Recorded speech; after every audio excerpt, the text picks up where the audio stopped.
how does root cause analysis get managed, particularly in SaaS enterprises where there's more teams and more sophistication?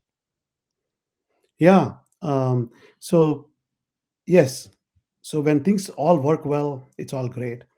And when things move in a dynamic environment, we need to adapt, and that's what happens. Whether it's growth up, scaling down, things changing, new features, things taken out. Yes. So IT ops teams at that point for them, as human beings, and I've heard this from many IT ops and AI ops teams, there's a lot of tribal knowledge. So they know a lot of bells and whistles and tweaks that they can do to keep certain things going. I think Mm-hmm. almost every team out there that we have spoken to and we work with, great level of appreciation for how they manage to keep the whole thing up Yeah. and running, right? It's Yeah. incredible. But having said that, they If the have CEO only knew sometimes. correct. Exactly, exactly. They need to double their salaries, So, but having said that, they reach their limit fairly quickly, beyond which it's not physically possible. It's not because of you know capability or knowledge, right?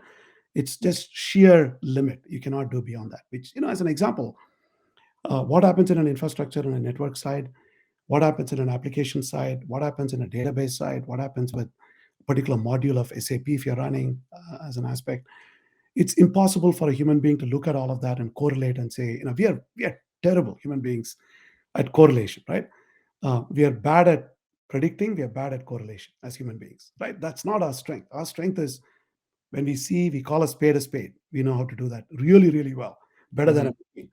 But when we are shown seven different things, it's very hard for us to do. And this applies when you look at metrics, right? When we collect metrics, we get a metric every minute, right? So you're talking about thousands and millions and of that level, right? Same Mm-hmm. thing with alerts. When you look at a large enterprise, the number of alerts that you get, goes in millions and billions over a year. Could be tens of thousands a week, right? In that range. So knowing what is related to what, what causes what, is a very hard problem for human beings after a while. Very simple. Mm-hmm. For certain things, 30-40% of things they can do it, but beyond that, the limit is reached. That's why when there is a real problem, of course, there are a lot of false positives. So even determining whether something is a false positive or not is also a problem to begin with. That's where machines and AI can help quite a bit. You can look at similar alerts, you can correlate them, and then you can say, these are all related to the same problem, so you don't need to worry about these 100 problems. It's actually one, right? So machine can do that a lot better than human beings. Second is, once you know there is a problem, what is the underlying root cause? It's very hard to go in and look at every single dashboard and metric and then Mm-hmm. correlate and come up with it. That's where AI can shine, and that's where the solution that we apply at Heal, we allow that to happen. And the way you allow that to happen is using two sets of things. One is metrics related to applications and infrastructure, and the second is the alerts and events data that come in.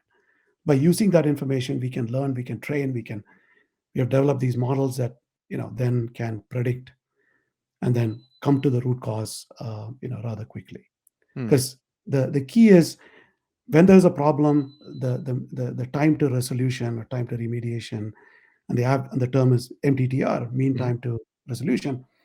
That is one metric that every IT ops person, CIO to down to IT ops person, wants to reduce. So what we have done is, and what we have found is, by applying these techniques, we can definitely reduce that very, very significantly with the approach that we have, right? So Yeah. that's number one. Second piece is, even incidents happening, by preventing incidents, we can actually prolong the mean time between incidents, MTBI, right? So that becomes another really good metric as well, where hey, first of all, if you know a problem is going to happen, if you can do something about it ahead of time, a priori, if you're confident. Of course, it doesn't mean that you keep Mm-hmm.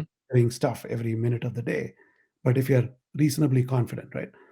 That's a beauty of machine learning too. If you design the models correctly and if you apply it correctly, use the right data, it can give you confidence level, and it can also give you solution recommendations. It can Yeah. find the cause for you.